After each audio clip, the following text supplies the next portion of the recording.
2015 marked the 100-year anniversary of the building of the Alum Rock estate in Birmingham. Constructed by wealthy philanthropist William Sutton, it was the first estate of its kind to be built outside of London. We consulted our residents on how they wanted to celebrate this centenary, and thus the Who Do We Think We Are Heritage project was born. It was all made possible with support by the Heritage Lottery Fund, and in this film we give you our top tips and reflections on how to set up a community heritage project in your area. Number 1, consult your community. The consultation process, which should be the same for any project really, was first of all to find out, are residents interested in finding out about the history of the area? First of all, you've got to find out if actually the community wants the project you're about to set up. A leaflet came through the door of Sarah saying about the history of Sutton Estate. On the leaflet then we were invited to the first steering group meeting with Sandra, which I attended. And we all went to a meeting. We was all invited to a meeting, and it just snowballed from there. After that, you had to sort of say that you were interested. I think we put on like a little form to say that we were interested in getting involved. From then onwards then, we were consulted by phone, email, and sometimes paperwork through the door. So a consultation's a good way of saying, hey, look, we want to do this. Will you get involved? What role would you like to play? What events are we going to run? How do we make sure that we're steering in the right direction with the project? So consultation at the beginning is absolutely imperative. Number 2, engage residents. From my experience, you have to try lots and lots of different ways, because one person will engage in one way and another will engage in another. So for example, with the project that we ran, we tried text bursts, which is a way of texting the whole community to say, can you come along to our event? Do you want to get involved with this and that? We ran a newsletter with information about what had happened so far and how you could get involved in the future.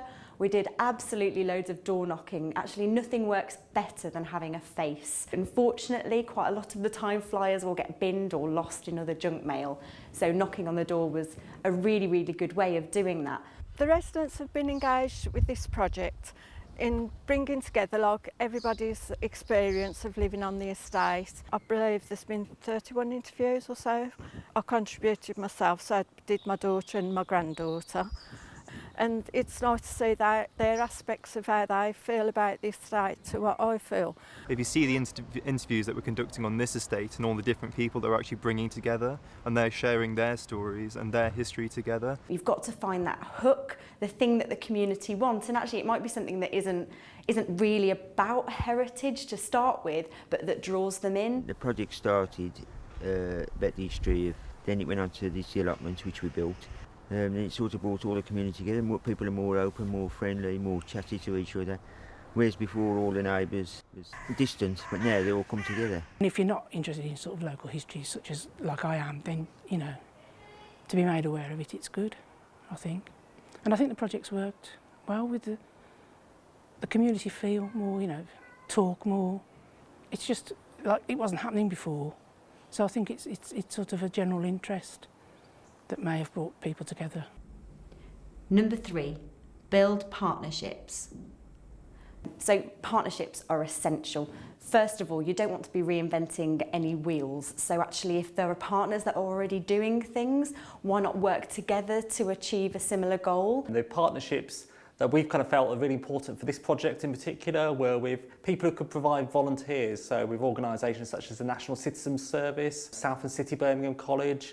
We had some university students from Birmingham who wanted to build their archiving CV, so they really wanted to look at archiving for the project. So they were really, really keen to get involved, so that was fantastic. So I met Sarah and I told her I was really interested in, you know, becoming more involved. And she was running an archiving training session that was related to this project, and that's how I became involved. And the same with the local college. They had film students that wanted to create short films about the estate. We had a couple of their film and media students come down to film a little film about the area and about the heritage project.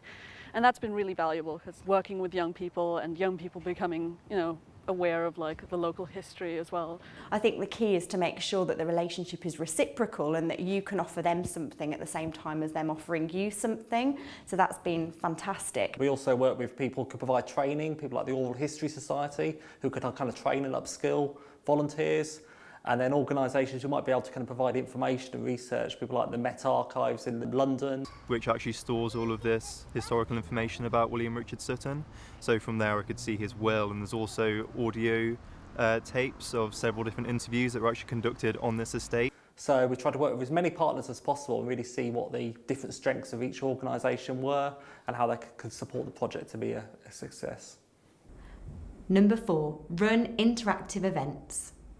Events have been a very important aspect of the project in getting the residents involved, because it's not like a newsletter that you can ignore, it's not like, you know, a phone call or a text message they can ignore. It's like an actual feasible thing where they meet the people who are involved in the project, they meet other residents, they meet other volunteers, and it's like a great way of just, you know, getting everyone involved and meeting each other physically. Firstly, we held a community picnic. That was going to be a fun event for the families as a whole to come along, share some food, take part in some activities in the local Ward End Park. And we were able to get residents that had never really spoken to one another to come along. But also, as well as that, we looked to talk to them about their heritage and their history, and people could go along and design their own flag about what community meant to them. It's important because like it brings us together, and plus it's like we can see the time period of what's been happening and how it's changed. The event that worked really, really well was the big photo share. So we encouraged residents and ex-residents to bring along black and white photographs and also more modern photographs so that we could compare and contrast what the community looks like today compared to how it looked then. And we had some residents that were born on the estate sort of 70, 80 years ago come along and bring some of their old wedding photographs and photographs of celebrations in the street from the Queen's Jubilee. So that was really successful. My favourite part of the project was seeing all the photos from the past, and you sort of think, oh gosh, because it has changed part of the estate, you know, the modernisation, you think, oh gosh, I forgot it used to be like that. So with the project we were struggling to get young people involved, so we thought, oh, what are young people interested in?